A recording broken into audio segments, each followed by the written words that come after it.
평생 우리 둘만의 비밀입니다. 자, 정말 이 뉴스 이제 뭐 조금씩 소개해드리겠지만 정말 분노하실 겁니다. 분노하실 준비를 해주십시오. 자, 어떤 사건에 대한 재판입니까? 저도 이런 사건 소개해드릴 때마다 막 심장이 막 두근두근 거리거든요. 막 어떻게 이런 일이 있을 수 있지 하면서 하는데 이게 한 30대 남성이 한 여성과 결혼을 했습니다. 그게 2014년쯤인데 불과 그 결혼한 지 1년 뒤쯤인 2015년부터 2020년까지 그러니까 지난해죠. 지난해 10월까지 약 5년 동안 이 자택과 차량 등지에서 총 8차례에 걸쳐서 이 결혼한 여성의 그 밑에 딸이 있었거든요. 이 의붓딸이죠. 의붓딸을 성범죄를 저지른 혐의로 이제 재판에 넘겨진 사건입니다. 이뿐만 아니라 이렇게 성적으로 학대를 하기도 했고, 이 피해 의붓딸이죠. 피해 여성이 거부를 하는데도 이거를 촬영까지 한 혐의를 받으면서 결국 재판에 넘겨졌습니다. 그리고 하나 더 충격적인 거는 첫 번째 범행을 저질렀을 때 이 피해 여성 의붓딸은 13살도 채 되지 않은 나이였습니다. 또 있죠. 네, 신체적인 학대도 있었습니다. 그러니까 얼굴을 주먹으로 마구 때렸습니다. 수십 번을 때렸고요. 얼굴뿐만이 아니라 머리채를 잡고 넘어뜨리면서 계속해서 폭행했습니다. 그러면서 체크포인트에 나온 말을 했습니다. 평생 우리 둘만의 비밀이다. 다른 사람에게 말하면 다 죽는다. 이렇게 여러 번 말하면서 반복적으로 협박했습니다. 자, 의붓딸, 13살 미만의 의붓딸에게 이런 짓을 하고 우리 둘만의 비밀이다. 다른 누구한테도 얘기하지 마라. 협박을 했다는 거잖아요. 13살 미만이라면 당연히 겁에 질려서라도 입 밖에 못 내겠죠. 그런 얘기를. 저희가 아동 청소년 성보호에 관한 법률, 그다음에 성폭력 처벌법에 따르면 13세 미만에게 성폭행, 즉 폭행과 협박을 통해서 성행위를 하게 되면 이게 사형이 규정되어 있는, 그러니까 사람을 죽였을 때 사형이 규정되어 있는 그 사형 빼고는 우리나라 모든 법에서 가장 강력하게 처벌합니다. 무기 또는 10년 이상의 징역으로 되어 있는데, 와, 이 의붓딸에게 이런 이야기를 한다는 것 자체가 제가 봤을 때는 정말 있을 수 없는 일이라고 생각하고, 진짜 이 사건은 제가 봐도 진짜 나쁜 사람이다라는 생각을 지울 수가 없습니다. 자, 변호사님. 네. 욕 좀 해주세요. 예?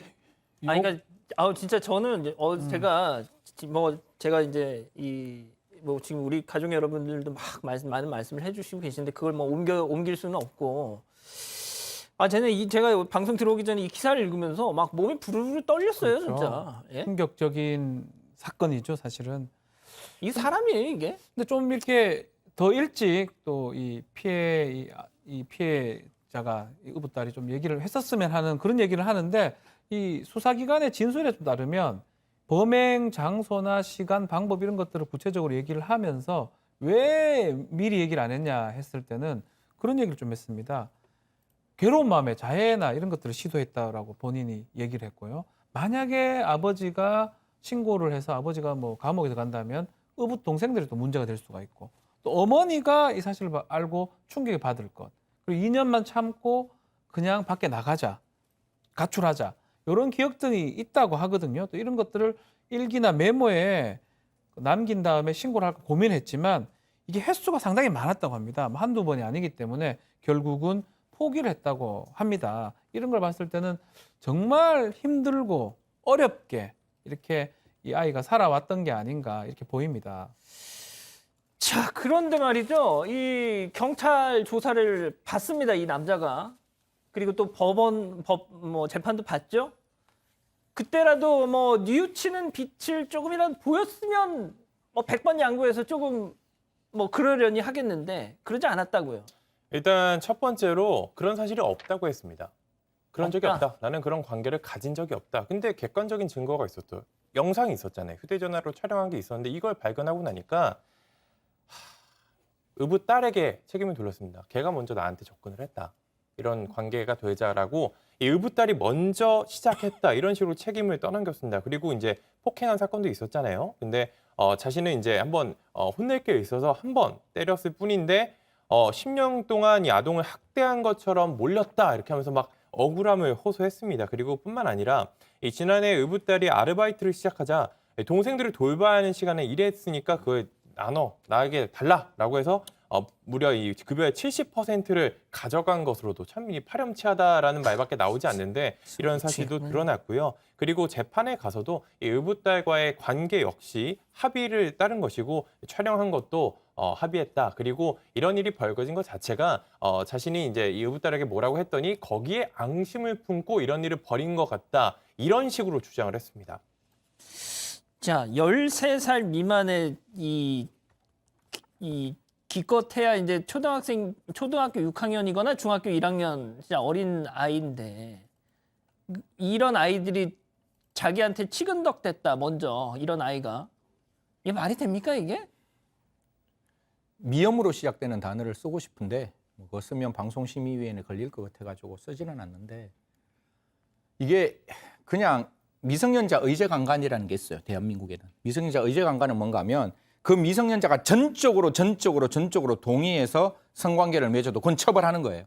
그러면 의붓딸이 먼저 접근했다고 하면 아버지의 입장에서는 그걸 말렸어야 되는 것이고 그 의붓딸이 이런 형태로 다가와서 어떤 행위를 했다 할지라도 이거는 100% 범죄가 되는 건데 이런 일을 어떻게 자기 입으로 내뱉는지 저는 정말 알 수 없는 일이고 이런 어떤 말을 한다는 것 자체가 아마 법원에서는 더더욱 형을 가중하는 반성하는 모습이 아니게 보였다 이렇게 말씀드리겠습니다. 재판부 판단이 어떻게 네. 나왔을까요? 그래서 네, 예. 재판부에서 일단 징역 15년형을 선고했습니다. 15년. 그렇습니다. 15년형이 어느 정도일지 적합할지는 가족 여러분들도 아마 생각이 많으실 것 같은데요. 일단 죄질이 불량하다고 봤습니다. 책임을 나 이렇게 교도소 내 처우를 받으면서 아마 뭐 그런 것들을 제일 줄일 수 있도록 노력을 해야 될 겁니다. 국가기관에서는. 15년인데 뭐 사실은 좀 우리 시청자분들 중에 좀 적은 거 아니냐라고 할 수 있지만 그 말씀하고 예, 계세요. 다 그래 나올 수 있지만 사실 10년 이상의 징역이에요. 친족 간의 중간간죄가 성립합니다. 그래서 성폭력 처벌 등에 관한 법률이고 뭐 이제 이 성범죄 중에는 그 가장 거의 많은 형이라고 봐야 될 것 같고요. 가장 컸던 부분이 이 진술을 피해자 진술은 일관성이 있고 또 DNA 같은 것도 검출이 된 것 같아요. 그럼에도 불구하고 세상에. 계속 거짓말하면서 책임을 전가했던 거. 나는 아닌데 너가 거짓말한다라고 책임 전가하고 어머니라든지 친모라든지 다 충격에 빠졌던 이런 것들이 재판부에서는 상당히 인면수심이라고 봤던 걸로 보이고요. 뭐 우리 시청자분들은 좀 만족할 수 없을 수 있지만 15년이면 상당한 중형이다. 그렇지만 이 위치 추적 장치 전자발찌 이 부분은 기각을 했어요. 재범 위헌성 같은 걸 보는 건데 그거는 빠지고 10년간 취업 제한 명령만 내린 상황입니다. 그러니까 우리 재판부들이 뭐 보통 판결문 같은 걸 보면 엄벌이 필요하다. 한데 징역 15년, 뭐 징역 10년.